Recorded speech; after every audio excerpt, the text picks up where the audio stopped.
Yo, it's good, YouTube. Alright, here's the thing. We talked about Chris Benoit. We talked about Owen Hart. We talked about Scott Hall. Today, we're going to talk about the late, great Eddie Guerrero. Eddie Guerrero. I grew up watching him back in the WCW days, ECW days, WCW days. Oh man, Eddie was one of my all-time favorites growing up. Um, it was just something about him, he was just very, very talented, like as an in-ring performer, and outside of the ring, and in his situation, I can relate to a lot of that with his situation, that before up and before his death and all, I can relate to a lot of that, and that really hit me at home, like when he passed, what I'm saying.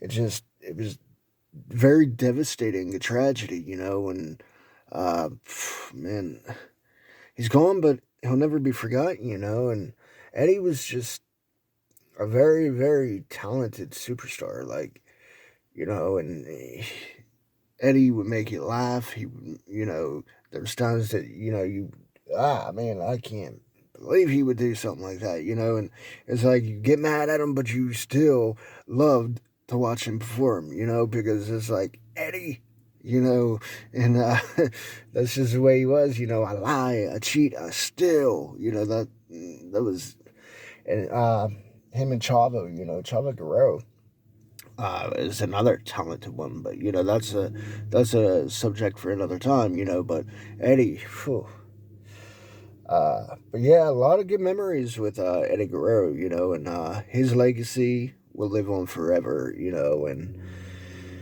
in the WCW with him in the LWO, and I'll tell you what, Rey Mysterio and Eddie put on a phenomenal match. I mean, phenomenal match at Halloween Havoc.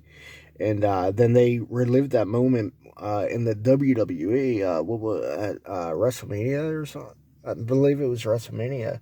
One of the WrestleManias, they relived that moment, and it's a shame, all these guys, gone so soon, gone way too soon. It's crazy, But let's get into some uh, photos and clips and stuff of Eddie Guerrero.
All right, well, that wraps it up for this episode of the Selling Great Show, and I'll see you on the next one. Like and subscribe for more content, it really helps out. Take care.